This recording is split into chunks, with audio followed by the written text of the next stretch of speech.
Sunela Thomas, and I'm the program director for the Masters in Business Analytics and Artificial Intelligence program at UTD. These prospective student webinars are particularly there to address your questions.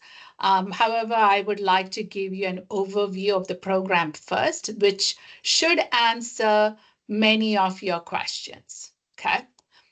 Sylvia Leventhal is the program manager, and she's also on the call. Therefore, if you have a question while I'm speaking, and if she can answer that question with a link, she will post them immediately. And I will give you time at the end of the webinar to unmute and ask questions or post it in the chat. Okay. So you may be wondering what's so great about UT Dallas. I would say lots of things. If you come to our campus right now, it's construction, construction, construction everywhere.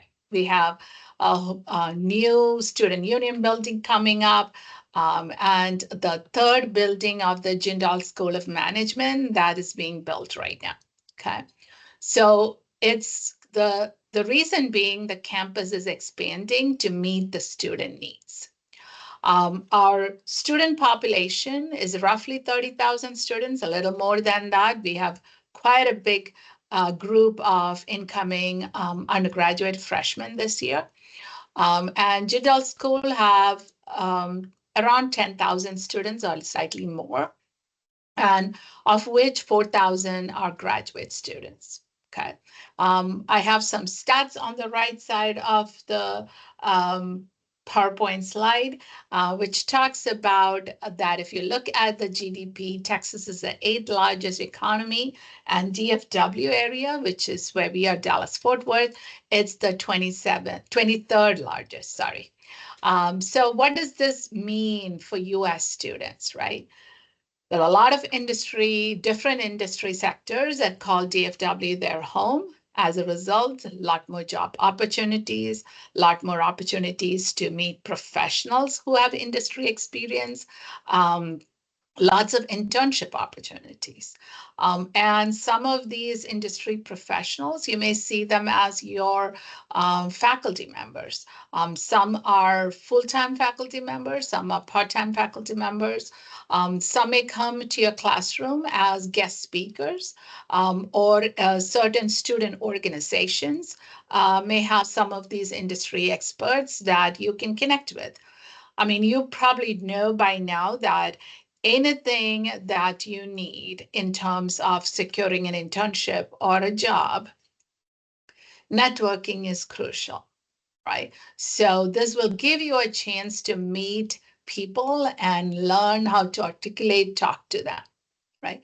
So companies like ExxonMobil, Texas Instruments, AT&T, Southwest, American Airlines, Kimberly-Clark, Toyota, McKesson, CBRE, gives you a flavor, right? That shows you the areas of strong fundamentals when it comes to workforce access and cost of doing business, right? We had, I would say this, I joined last July, and we had quite a lot of students who have secured, who had summer internship, but that got it renewed to fall semester also. Okay, so quite a bit of opportunity out there. I manage the MSBA in AI, Business Analytics and AI Flex program. Okay, so what does it mean by Flex? It's state funded, it's on campus or online, and it is flexible and it's self-paced, okay? If you're an international student, obviously you have to take minimum of 9 credits to be counted as a full-time F1 student, and you will not be allowed to take all 3 online classes. So there are some caveats to it, but a domestic student has the flexibility of taking classes fully online if they needed to. The total number of credits that's needed for this master's program is 36 credits. That does not include the 1 credit mandatory professional development. Out of the 36 credits, 18 credits are core and 18 credits are electives. We have a total of 11 tracks, and new tracks will come as and when we find that there's a need to have a new track. What does this track mean?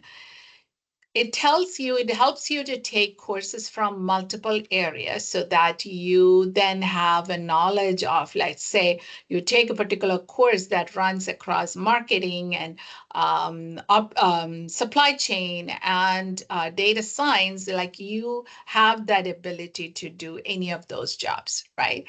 The tracks are never, you're not bound by fitting into one track. You can take courses from any tracks, and your tracks do not come in your transcript or in your diploma. So it's pretty much there to help you kind of navigate what kind of job do you want to do. Okay. And I will tell students, if you don't have an idea what do you want, come by and talk to me. I've had multiple roles in the industry, and I can tell you where the trend is and what type of jobs, like a managed data scientist and data engineers, BI specialists, and what each of those role entails. It's a STEM designated program. As a result, you have your OPT and CPT available. You have the 3 years that you can work within the United States without getting a sponsorship. Our application deadlines, without late fees. We do take applications even like if you're an international student and you apply like and you want to come in fall, it's practically near to impossible. But if it's a domestic student, even though the applications are closed, we will still consider them. Okay, so these are the dates, and it will be on our website also. The dates are pretty much the same. It never gets changed in there. What are the application requirements? It's, as I mentioned, it's rolling admissions. So please don't wait till the very end to submit all the information. You'll get to know once you submit. Let's say you can submit now for spring, and instead of waiting till October 1st. And when we review your application, you'll be informed of our decision early. Okay. It has a $50 non-refundable application fee if you complete within deadline. International students also have an additional $50 for transcript credentialing. You need a 1-page personal objective statement, and I have seen 2 pages, and I'm the one who reads it too. I would say what I look for is give me your personal story. I don't want something you take from ChatGPT.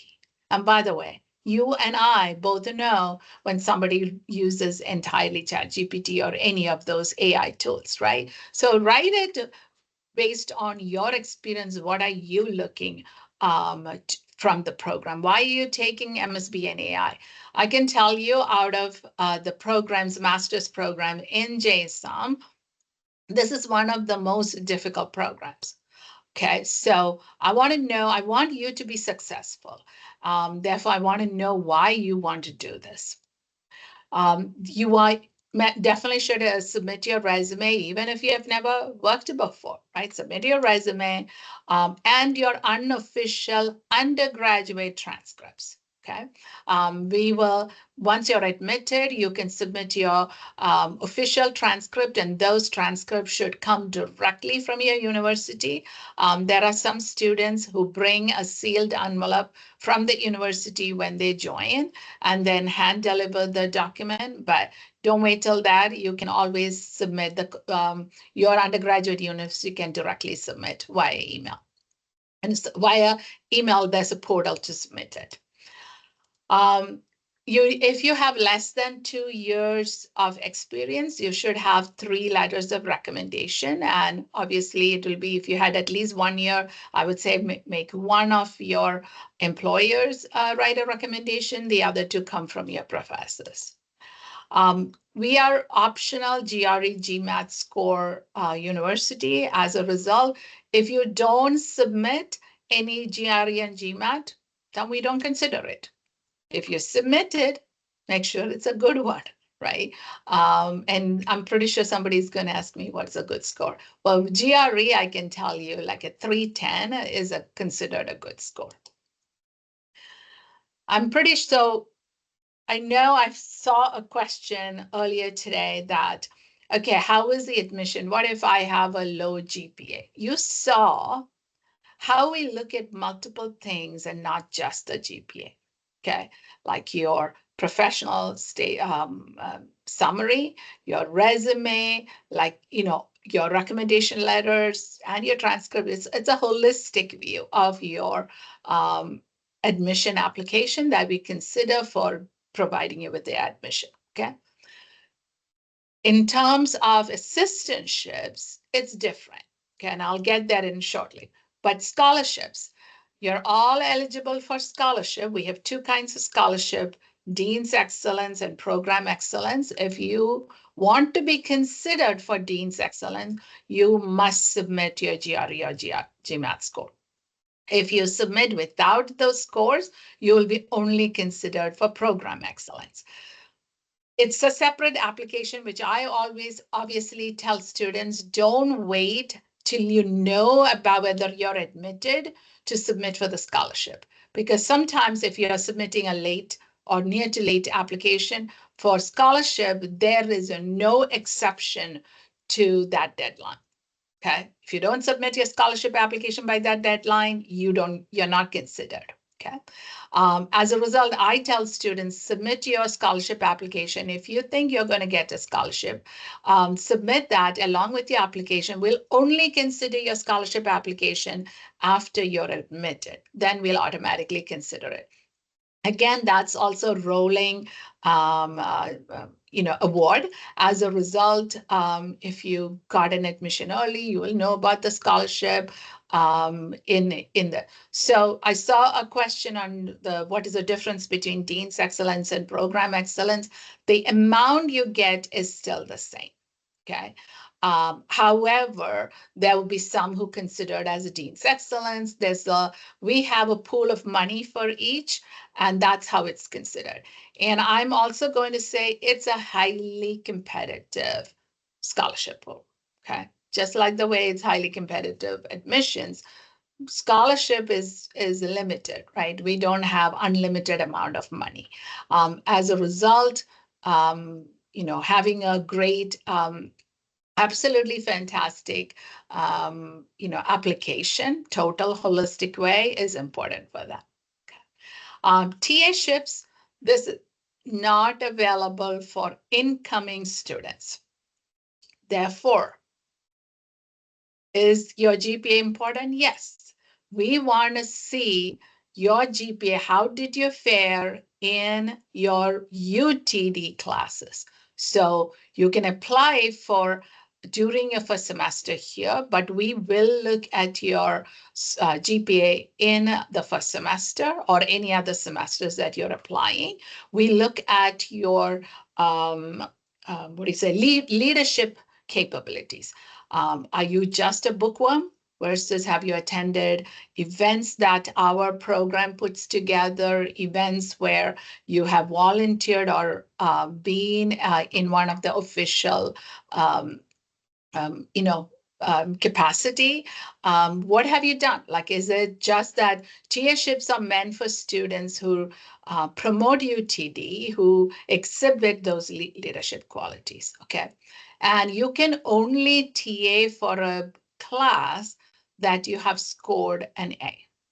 So let's assume that we need a lot of TAs for, I'm giving an example, Buon 6320 database, but you are capable, but you only got a B for that course. Most likely you're not going to get that TA-ship. Okay, so TA-ship is dependent on how many classes are there, how many sections of the classes, and your ability to TA for a faculty member, you have to exude your leadership skills along with your GPA.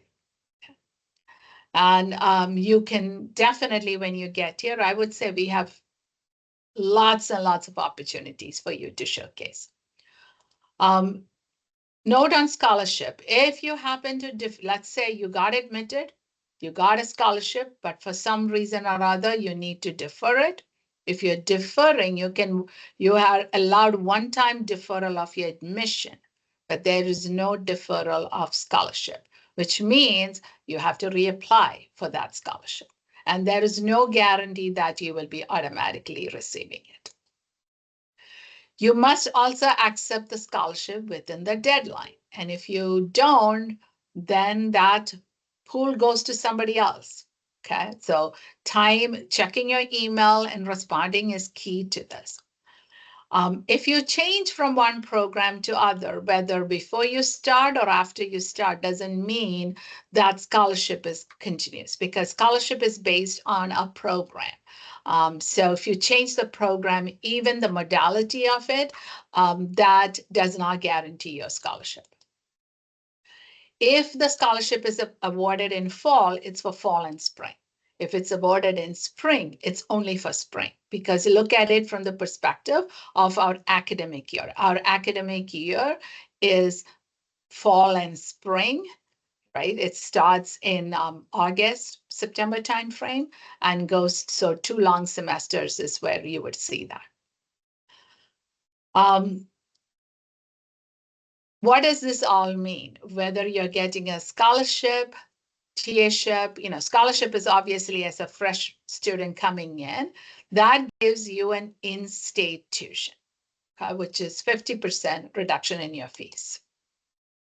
Typically for our core courses, these are our 6 core courses. You will see 3 of them in blue, basically telling you only need to take 1.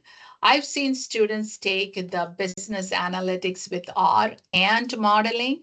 If they do that, business analytics with R will be considered as the core and modeling will be considered as the elective. Because if you look at modeling, it's in a couple of those tracks, so it'll be considered that. And typically for the first semester student, okay, and I say this even in orientation, I've been like you, come to United States to do my master's program, okay, many, many years ago. And it is, if you have never studied in a US university, it's a change. It's a lot to consider, not just your classes. You have to study, you have to, if you're going into student org to attend meetings, you want to also have some time to rest and relax, right? So I always tell students, take only 3 courses. There is a perception that you may hear here that you need 4 courses to get a TA-ship. No, that is incorrect. You only need 3 courses. Okay, you will be considered for a TA-ship if everything else stays, as at our level. I put the one in blue. If you are not tech savvy, you've never done programming before, I recommend students take an elective, and I put in data visualization. There is one of the things that I would say every student needs is a class in visualization. If you already know, then don't take that. Take something else. Take courses that sparks your curiosity, that you are able to apply the skills in there, something that you like to do, okay? We also have technical boot camps that are delivered by our student, the Business Analytics Leadership Councils, by students do that. And we always have it before semester starts. And for fall, we've already done it between June and July. It's already, if you miss that and you are a student coming in fall, then we have the recording of it that you can access. It is a great way. I always recommend students to do it live if possible, because not only you're able to ask questions, you're also able to connect with other people that are either fresh students coming in for semester or with the instructor who's your peer at one point who's teaching that. This program also requires you to have a mandatory internship. And that internship as a first semester or as an incoming F1 student, you're only eligible for that internship after 2 long semesters, meaning if you're coming in fall, you have to complete fall and spring, and you can intern in summer. If you're coming in spring, you have to finish spring and the subsequent fall, and the following spring, you will be eligible. Okay. However, I always say the very first semester you're here, the first career fair that you have, hey, go attend that. You'll get to meet people. You can polish up your resume. I would always say, as a first semester student, because you have to do that professional development, make sure your resume is 1 page according to what Career Management Standard tells you, because people don't want to read, even if you have a lot of experience, want to read all of that. Nobody's going to read your resume. Okay. If you, for any reason, do not get an internship, don't panic. We have an internship class called Analytics Practicum, which you can take during your final semester. I have taught that class last fall and spring, and I'll be teaching this fall also. I can tell you, in both those classes I've taught, those are students who never had an internship, but there were several of them who got a job offer before they graduated. So don't worry about like you don't have an internship and as a result you won't get a job. And it is purely that your engagement, your perseverance going and looking at the right job. Okay.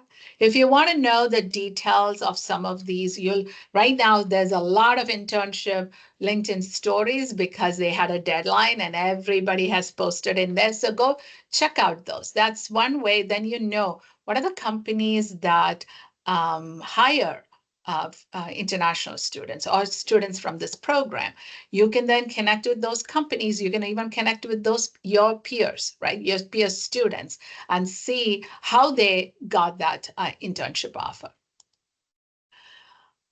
This is public document, like you can find it if you search on it, like it's student outcomes, like what do those graduates UT graduates who work in Texas, what are their salary, what are the kind of titles and employers you have. And obviously, we are concentrated, a lot of students are in the Texas area, or most, like I would say, not Texas, but I would also say that a lot of jobs, people in like Austin and Houston also. Another one, this is available in our UTD website of it's 23-24 salary report. The other ones will, as and when it comes first, then we'll update the slide. I talked about a lot of student organization. This is a set of student organization that you can be part of. Obviously, everybody is not going to be in that leadership position, but you can participate and volunteer and do other things. Informs and Envision are very active here. Those are both analytics related, and I would highly recommend that you at least go check them out. We also have academic certificates, right? And the second through fifth, these 4 are by our department. The business intelligence and data mining is also in the IS area, but it's the information technology management department, they run it. But there are a lot of students who take courses from here based on their elective subjects that they've taken, okay? The 3 that I have in this dotted rectangle box, these, if you take, okay, especially like business decision analytics, these are, if you look at the 4 courses there, they're all your core courses. So everybody should get an MS degree and at least a business decision analytics certificate, right? But you have to apply for that certificate. And to be admitted into that certificate, you have to apply to graduate from that certificate. Those are all different things. And we'll give you more details once your students here, that how you can utilize some of these certificates in your career, in your education journey. A lot of students ask me, what's the cost? The cost depends on you, okay? There is in the Bursa site, if you go there, there's a tuition estimator calculator. There's a cost calculator, and you can put your information in there. What it shows will be with no scholarship. Scholarship is not taken into consideration because not all students get it. Okay. If you have question on immigration, let's say you got admitted, but you don't know how to prepare for your visa appointment, there are many resources available. In fact, sometimes students don't get deny the first one, and before they go the second time, I tell them to reach out to our ISSO and they'll help you prepare for that interview. Last but not least, I'm going to tell you, follow us on social media. Okay, you will see a lot of events happening in our Instagram. We also post quite a bit in the LinkedIn. If you have any questions specifically regarding the program, if you email the comment msbuan@utdallas.edu for the Flex program, again, MSB and AI Flex program, CV or I will respond to you with information. There may be some questions like your financial aid or bursar, your health, like those are questions we cannot answer, but we will give you the information of who to contact. Last but not least, one more thing. Just give any group that you email, just make sure if you email us on a Friday evening, you're not going to get a response until Monday, okay? We are closed Saturday and Sunday. The other one is when you email somebody, give them some time to respond, right? You email, let's say you email the MS Buan, and then you didn't get a response like, half an hour later you email me, or half an hour later you email Civi and somebody else. Like if you email anybody else, if it's our job to respond, they're going to email us, forward us that email so that we respond. I would say we are very good in responding to you timely. I can definitely say that for she's always checking and responding to students. But please bear in mind, and I'm particularly saying about the weekend today, is because I got several emails on Friday night at like 7:30. And then yesterday, somebody was reaching out and said, what's the answer? It's weekend. Yes, there are questions that I will answer, but I look at it. If it's a question that can wait till Monday morning, I'm going to make it wait. Okay, but if there's an emergency, I will certainly respond to you. Okay, so now I am going to answer your questions. And let me look at the chat. I know Civi has been answering it.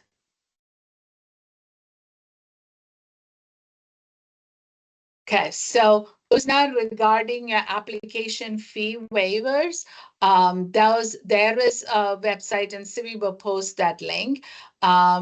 It depends on, I'm going to say majority of international students don't qualify for that. There are certain conditions on it, and I don't, but you are welcome to look over that list.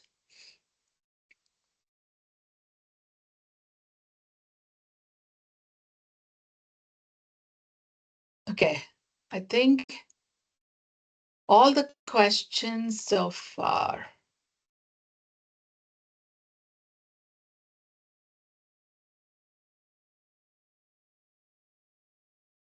Yeah, if you are admitted, Elijah, there is a graduate orientation. It's in person on, if you are for fall 2025, it's in person on August 21st.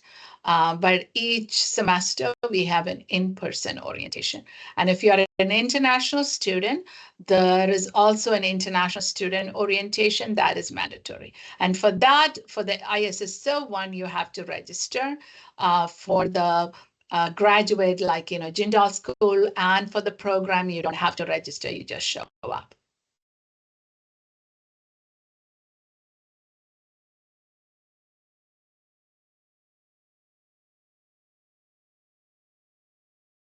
Okay, Tanisha, like I'm assuming that if you're on campus, you can just show up. You don't need to make an appointment. You can just show up at their advising office, graduate advising office, and somebody will answer you. Thank you. You're welcome. I'm going to answer Zanur's question on during application. Okay, I would say during your application, we're not looking, we'll do look for whether you have calculus or statistics courses that you've taken in your undergraduate. If you don't have technical knowledge, I would say during the time before you come to campus, explore and invest your time in that. Like I can tell you, when I was doing when I got admitted to my third master's in data science and applied math, I had done a master's in computer science a long time ago. I know programming, I know SQL. My undergraduate was in math and stats, so I knew all of that. But while I was working, I was a director, so I'm not really coding every day, managing people. And as a result, and I also did not know R or Python.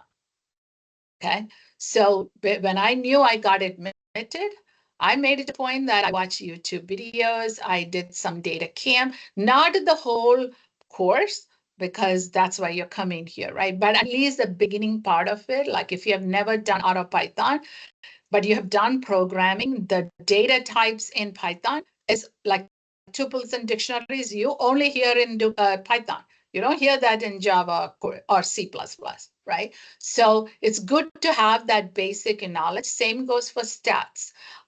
It's if you have never done stats, obviously we will make you. It's for your benefit. Take quantitative methods as your prerequisite, because a lot of these analytic courses, database, stats, those are important foundation courses. Thank you so much. You're welcome. All right, I'm going to do, okay, I am going to loosen ahead.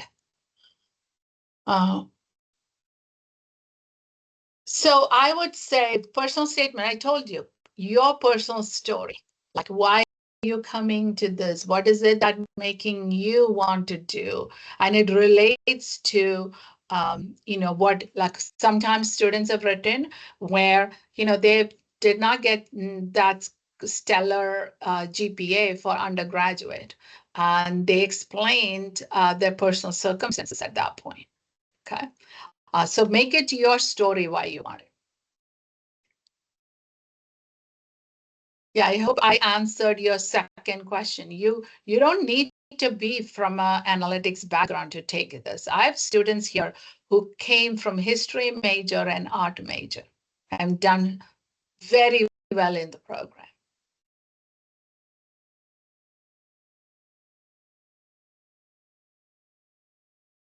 Okay, looks like I have answered everybody's question. Or Sivi has also answered. I don't see anything. If you have questions, just ask away. Yeah, so it doesn't look in your applications, Mohammed, doesn't look at have you been in a tech savvy or analytics background. It looks at, in general, how did you fare in your undergraduate? If you have working experience, what was your working experience like? What did you do? Any leadership? I told you, like anything these days, like if you don't know, having that leadership skill is important, right? That just helps you. Nobody's going to come and give you a job. You have to go in search of it. So I would not say that we look at for scholarship. It's a combination. It's a holistic application. I mean, if it's a GI, if you want the Dean's Excellence, yeah, I would say you should have at least a minimum GRE of 310 or above. Okay, so the difference between, I think you're meaning MBA and Masters in Business Analytics and AI.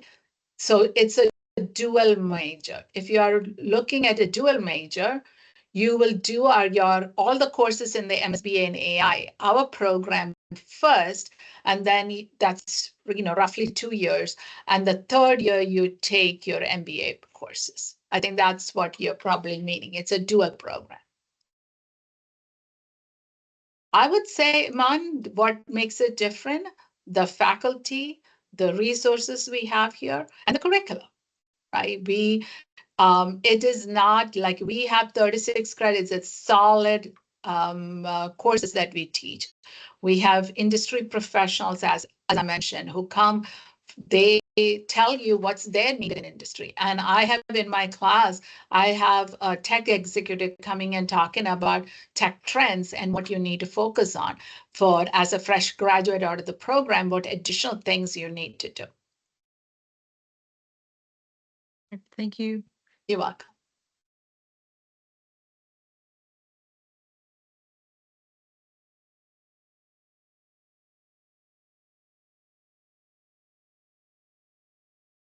Anything else?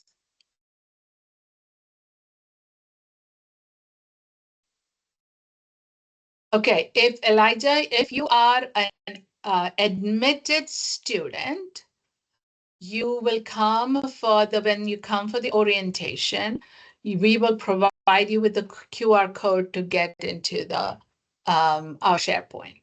If you're not an admitted student, you will not get an access to it. Thank you. You're welcome.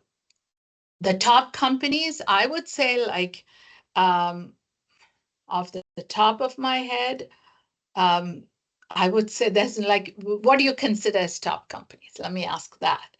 Because for me, any student getting a job, whether it is a small company, mid-size, or global, they're all top companies, right? It is, I mean, is everybody from here going to NVIDIA? No, but we have a very talented actually two people who got into NVIDIA. That was mainly because their goal was to get a job in NVIDIA, and they persevered on it. And it'll be surprising it's a real take to hear their story of what they did to stand out. So with entry-level job compare, yeah. So Mohammed, the entry-level jobs, so there's a question in here, right? If you have some background working in analytics or anything tech related, or even if you have a domain knowledge on something, when you come out of a master's program, I don't necessarily consider it as an entry level. They'll ask you 0 to 3 years experience. Your internship, when you do it, is considered your 3-month internship will be considered as your first year of job, right? So you can apply for it. We do have courses that we started in spring. One is because of the AI hype, AI in business, LLM, and now in fall, we'll have an advanced database with like AI related database course, because lots of companies have told us that they want students who are a little bit more strong in SQL or no SQL for that matter.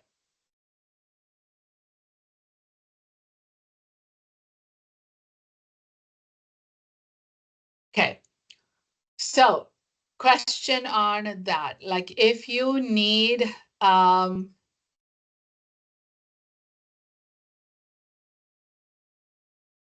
okay, so your question on the Buan 6346 and all of that, please email me separate. You can actually reach out to JSOM Grad Advising because they know how to, and they will, you have to submit paperwork for it that comes to me for approval. So I would say, um, outside of this is mostly, this webinar is mostly for prospective students who have not enrolled or submitted an application for the program. So the Sunny, for the question of what companies, like any company that has data, like Lennox International, Ericsson, it's not just, don't think that, okay, the Googles, the Apples, the Meta, like those are the only companies that can hire. Any company. Recently, Sivi and I met with a company where they have immense need for data analysts, that because they are in the oil and gas industry. Okay. They want to even have a competition here to then hire students after that, like who does well in using that data. So I would say any company, small, mid-size, or large. Now think of larger companies, like here you have American Airlines, or McKesson or AT&T, all those, that I would say they probably require their interview process is a little bit more hectic.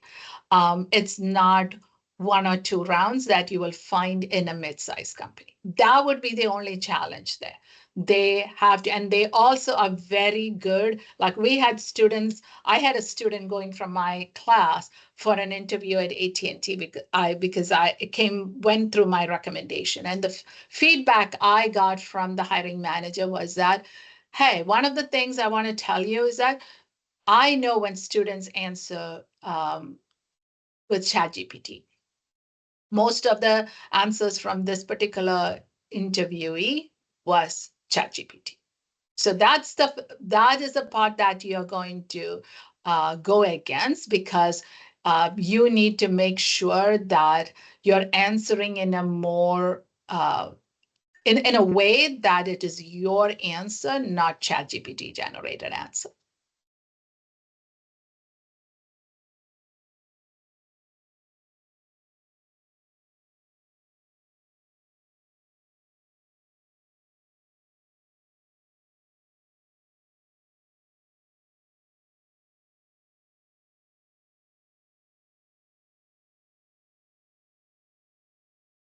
I think we've answered all the questions so far.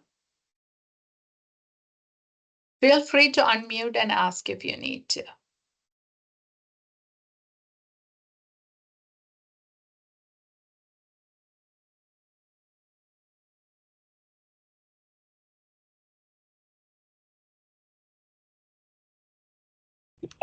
Good morning, Sunela Thomas. I have a question. So after I submit my application, how long will it take to receive the admission decisions? I would say give it at least 4 weeks after you've submitted everything. Like we don't even start processing until all the information is in there. So your application, you pay your fee and credentialing fee, your resume, your unofficial transcript, your letters of recommendation, all of them have to be there before we start processing, not when you click submit, right? All of that information. Once that is there, I would say 4 to 6 weeks. Thank you. Thank you for your time. Okay. We try to do it within that 4 week time frame. But if it is a time when everybody is submitting the applications, like if everybody's waiting till October 1st to submit, that chunk is going to take longer, right? Because we have a lot of, that's why I always say apply early so that you'll know the result early.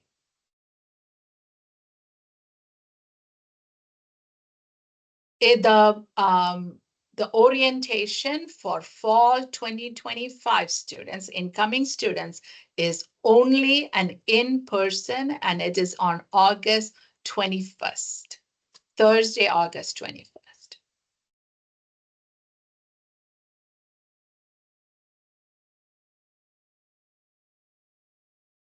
Hi, can I ask a bit about the campus life, for example, the facilities available and also accommodation for graduate students as well? So accommodation, I would say you'll have to look at the housing website. There's a lot of housing in and around the campus area. A lot of our students, and there are buses that we have buses that go in those areas, right? So who can take you from class to class, that kind of thing. Okay. Resources in terms of in addition to what I've mentioned about the campus resources of student organization, there's a cafeteria, there are other food pods in there. We also have labs, computer labs. We have a career management center in JSOM. We also have a career management center in the university, two different ones. We have a business communication center where they can help you, do like if you have a presentation to do and you're not quite good with something or you want somebody else to hear your presentation, that they can help you with that. Um, yeah, I think I covered all of that. Okay, thank And you we so much. also have campus, in addition to campus police security, we have an Office of Information Technology. We have JSOM has its own technology facilities in that building. JSOM have everything kind of like a duplicate just because we are so huge. We don't wait for students to go into the campus one. We'll have everything contained in our buildings. All right, thank you so much. You're welcome. Hello, Thomas. Yeah. Um, yes, so I just want to find out, is it possible to apply for two programs at the same time? And how would that be treated? Thank you. Yeah, Eunice, yes, you can apply for two programs. You submit separate application for those. Application fees and all required. What I have seen, and I kind of giggle when I see this, students, when they submit their personal statement, obviously, from if they are applying to my program, I know they prefer the other program better because their statement of purpose is what they submitted for the other program. So I then know that students, first option was a different one.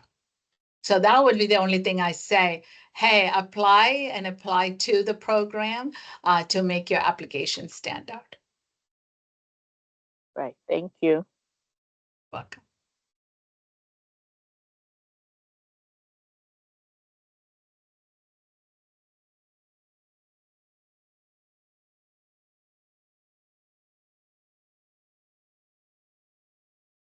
Okay, I see Ustina typing, so I'll wait to see that.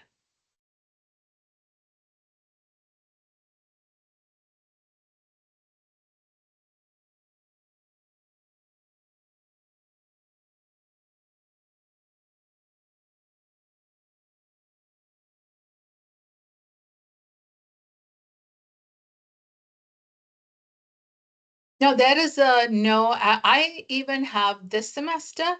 I have I have somebody has been in SAP for almost 25 years who wants to get into a program. So there is no maximum work experience. Okay. You can, I would say, if you're applying for MBA, you should have some kind of work experience because I don't think you will benefit um, getting an MBA if you don't have work experience. Thank you. You're welcome.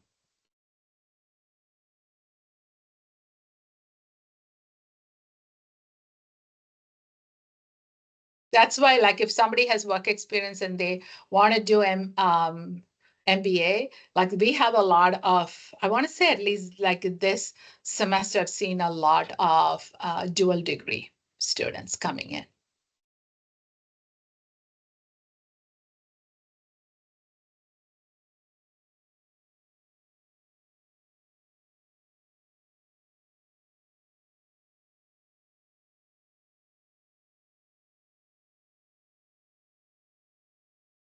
Yes, if you get denied, you can reapply for the program. But I would say, like whatever you feel your application lacked, to kind of work on it, so that you can kind of boost your application profile. No, for your dual degree, you do not have to apply separately. There is an option in the drop down for the dual degree. So it'll be shown as in there, MBA and MS Buan, BUAN, like business analytics. A program's official name is MS Business Analytics and Artificial Intelligence.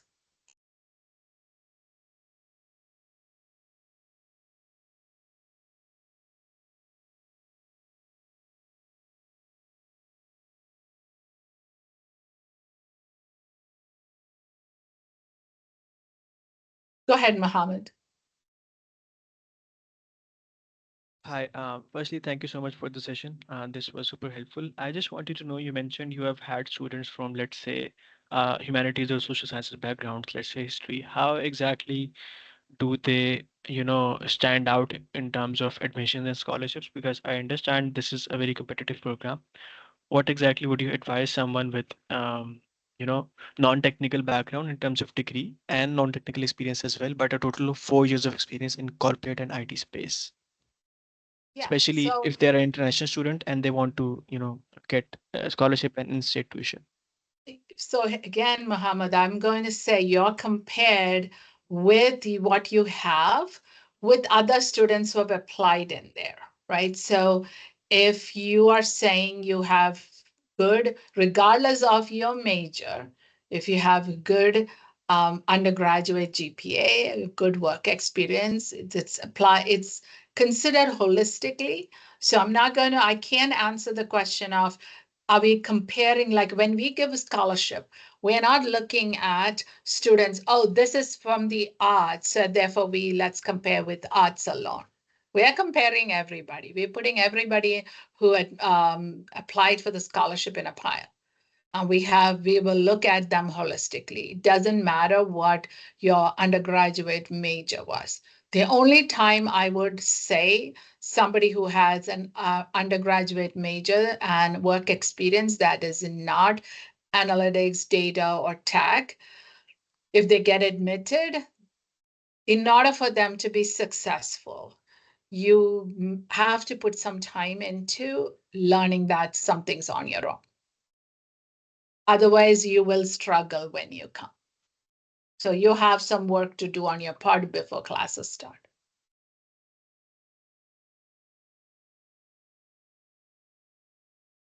All right, got it. Thank you so much. You're welcome.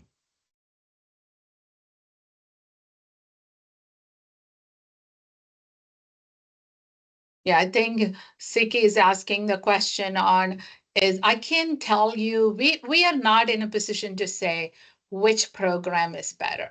Okay. However, when students reach out to me, and I have a one-on-one conversation with them, I ask them what is their passion? Like, what is it that you want to do?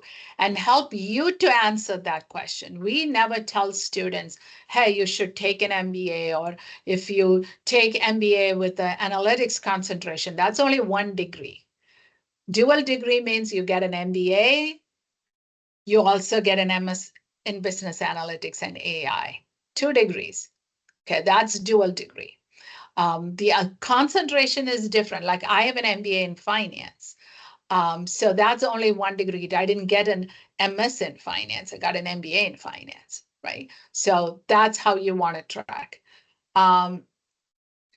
Okay, so if you are seeking to answer your question, if you are doing the flex program, you can take classes from any of the 11 tracks. No questions asked. If your modality is different, because we also have a cohort class, it's the same name, MSBA and AI, but it's called cohort. If you're in the cohort program, this is not the webinar to attend, number one. If you're in the cohort program, there are only 2 tracks, accounting and data science. As a result, you can only take courses from those. But if you're in the flex program, I showed you 11 tracks, you can take courses. There are 80 plus courses that you can take. And obviously you're not going to be able to take 80 plus courses. So you have to pick and choose what's best for you. Yeah, if you're in flex, then you can take any course from any track as long as you meet the prerequisite. If there is no prerequisite, yeah, you can take it. If there is prerequisite, you have to finish that course first.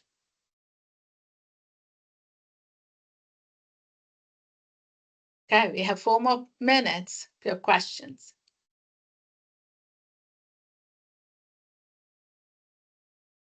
The tracks, while Siki is writing, if the tracks that you need to be mindful of is like if you are doing healthcare, finance, accounting, those tracks, those are highly regulated domains. As a result, if you don't have the foundation courses, the department will not allow you to take those classes without you taking those foundation courses. Correct. Tracks are just a recommendation. If like there are lots and lots of data engineering jobs right now. Okay, if you look out there for job, they can't find people. Yeah, because I even know from my students, most of them don't want to go into data engineering. And if you ask me why, I can tell you, I wouldn't want to go into data engineering because that's not my passion, right? You're pretty much building pipelines, but there's lots of job out there. So you'll have to decide, hey, is there something that I like to do at least 50% of my time? Then apply for that job and secure it.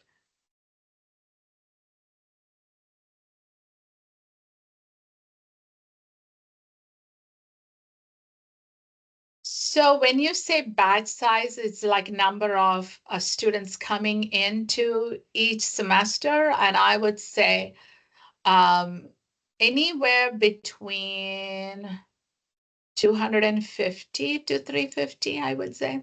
Sivi, am I right in that? It really varies semester to semester. Fall is our highest intake. Summer is our lowest intake. Spring is somewhere in the middle, and anywhere from summer is in the double digits, and spring and fall can be in the hundreds. So we don't really have a set number each semester. What we end up doing is if we have a lot of students coming in, we increase the number of sections for classes. We determine that based on number of students that we are expecting. And in the past, what we would do is have a lot of sections open, and then based on student interest, if we don't find, if a class is only 5 students, we'll just cancel it. This semester, we decided not to do that. Instead, we'll only open up specific sections of the class. And if there is a wide need of a lot of students coming in the last minute, we'll just open up a new class. I would say for flex programs, Siki, I would, depending on the classes that you're taking, probably PS1 is one parking structure, and the one behind it, I don't know the name of it. Yeah, Sivi has answered. Go ahead, Mohammed, the last question.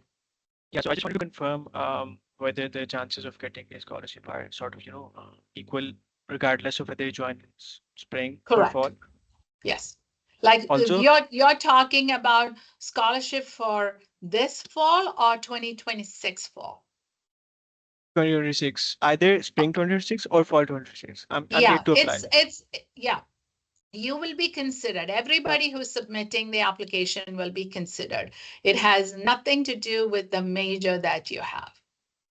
But Right. let's put it this way. If somebody has 30 years of experience and they are coming in, obviously their GPA it has lesser weightage than their work experience. Right? If somebody is coming in with no work experience, and the only thing we can compare is their GPA. Hopefully that made Right. sense. Right, Okay. right, makes sense. And for someone with 4 years of experience, is it okay to submit a two-page resume with details of, leadership activities, academic projects, and all internships as well? Yeah, yeah. The one that you're submitting for application, you can. Yes. Perfect. Thank you so much. I was talking about the one page when you come to campus and you're going for career fairs. Yeah, right. Makes sense. That has to be a one page. Yeah. Thank you so much. All right, everyone. Time's up. And so PS1 is parking structure 1. Okay. The building code for the classes, this is JSOM, but you may find, depending on the classes that you're taking, I don't know what classes you're taking, you may find a code with it. I would recommend look at our parking map, print and keep it so you know where classes are. All right? Have a good day, everybody. Talk to y'all soon. Bye. Bye. Thank you. Welcome.